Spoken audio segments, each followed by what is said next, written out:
Assalamualaikum warahmatullahi wabarakatuh. Perkenalkan nama saya Alam Yusafat Cahaya dengan NIM 21010040 dari kelas Teknik Perminyakan A dengan mata kuliah Teknik Pemboran 2. Di sini saya akan presentasikan tentang casing. Yang pertama itu definisi casing. Casing merupakan salah satu alat penting berbentuk pipa yang menghubungkan permukaan permukaan ke bawah permukaan tanah dalam operasi pemboran. Sebelum dilakukan proses pemboran, perencanaan casing harus dilakukan dan diperhitungkan karena biaya casing sesuai jenis tidak murah. Sini ada jenis-jenis casing, konduktor casing. Ini ada seperti yang digambar. Nah, pengertian dari konduktor casing itu sendiri merupakan rangkaian casing yang pertama.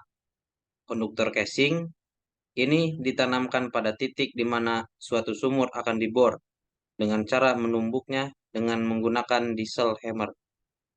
Kedalaman konduktor pipe ini berkisar antara 10 feet sampai dengan 300 feet, tergantung dari kondisi lokal yang akan dibor, lokasi yang akan dibor. Jenis-jenis casing, di sini yang pertama ada surface casing. Surface casing ialah casing yang dimasukkan ke dalam sumur atau lubang bor melalui konduktor pipe.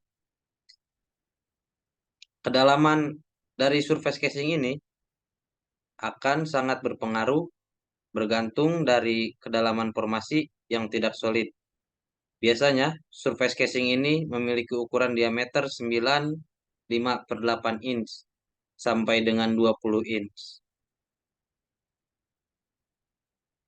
Yang kedua ada intermediate casing. Intermediate casing ialah casing yang dipasang setelah surface casing, yang biasanya digunakan untuk menutup atau mengatasi masalah yang akan timbul dengan formasi selama pekerjaan pemboran. Biasanya, intermediate casing ini ukuran diameternya antara 9,5/8 inch sampai dengan 13,5/8 inch. Yang selanjutnya ada production casing. Production casing ialah rangkaian pipa selubang yang terakhir dimasukkan ke dalam lubang bor. Ukuran production casing ini akan sangat bergantung dari perkiraan jumlah produksi dari sumur tersebut. Semakin tinggi produksi sumur, akan semakin besar ukuran produksi casing yang akan digunakan. Biasanya production casing ukuran diameter antara 13 inch sampai dengan 7 inch. Yang selanjutnya ada liner casing. Liner casing ialah merupakan rangkaian casing produksi yang dipasang dalam lubang bor atau sumur, tetapi tidak sampai ke permukaan. Biasanya liner dipasang pada intermediate casing dengan menggunakan packer atau slip. Di dalam pemasangannya, liner biasanya akan berhimpitan dengan intermediate casing antara 100 feet sampai dengan 150 feet. Di sini ada fungsi casing itu sendiri. Casing pada pemboran ini digunakan sebagai penutup lapisan suatu lubang formasi yang telah dibor untuk memberi kemudahan membuat lubang pada trayek pemboran berikutnya. Sebagai salah satu komponen terpenting, casing memiliki berfungsi yang akan menunjukkan keberhasilan kegiatan pemboran, yaitu mencegah dinding sumur gugur, menutup zona bertekanan abnormal dan zona loss, tempat kedudukan wellhead, BOP, peralatan produksi, dan mencegah hubungan antara formasi. Nah, spesifikasi casing itu sendiri, yang pertama ada konduktor casing. Kedalaman konduktor pipe ini berkisar antara 10 feet sampai dengan 300 feet, tergantung dari kondisi lokasi yang akan dibor. Ukuran konduktor pipe biasanya antara 16 inch sampai dengan 36 inch. Nah, selanjutnya ada surface casing. Biasanya surface casing ini memiliki ukuran antara 9,5/8 inch sampai dengan 20 inch. Karena temperatur, tekanan, dan fluida yang korosi cenderung meningkat sejalan dengan kedalaman lubang bor. Maka pemilihan jenis besi, casing, atau grade harus disesuaikan dengan kondisi sumur. Selanjutnya ada intermediate casing. Biasanya intermediate casing ini berukuran antara 9,5/8 inch sampai dengan 13,5/8 inch. Yang terakhir ada production casing. Biasanya production casing berukuran antara 3,0 inch sampai dengan 7,0 inch. Tergantung kegunaan pada production casing itu sendiri. Ada linear casing. Di dalam pemasangannya, linear biasanya akan berhimpitan atau overlap dengan intermediate casing antara 100 feet sampai dengan 150 feet. Tujuan digunakan linear ini untuk production casing ialah untuk mengurangi biaya casing dan biaya running casing. Nah, ini perubahan rencana pemasangan casing. Nah, dari tahap perencanaan itu, casing yang berukuran 35 inch itu dari kedalaman 0 sampai 150 feet. Selanjutnya casing 20 inch itu dari kedalaman 0 sampai dengan 1200 feet. Untuk casing yang berukuran 16 inch itu dari kedalaman 900 sampai 3200 feet. Untuk casing 13,3/8 inch ini dari kedalaman 0 sampai dengan 4500 feet.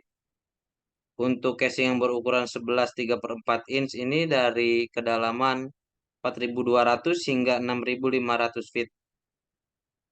Dan untuk casing 9,5/8 inch ini dari 0 sampai dengan 8500 feet. Nah, tahap pelaksanaan BOP ini dari semen plak dari kedalaman 2110 feet. Kemudian ada yang 38 inch dari 150 feet. Ada 20 inch kedalaman 1195 feet. Dan 16 inch dari kedalaman 2185 feet. Kemudian ada 13,3/8 dari dengan kedalaman 3580 feet.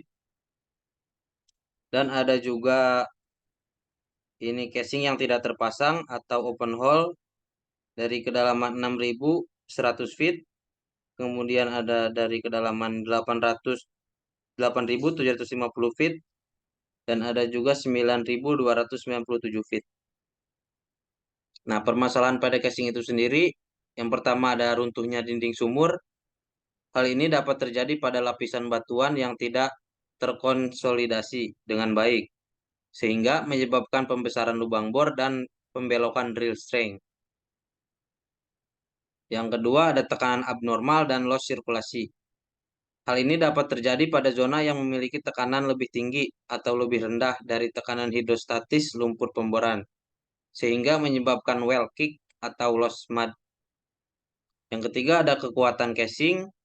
Hal ini berkaitan dengan kemampuan casing untuk menahan beban yang terjadi selama pemboran dan produksi, seperti tekanan burst, collapse, tension.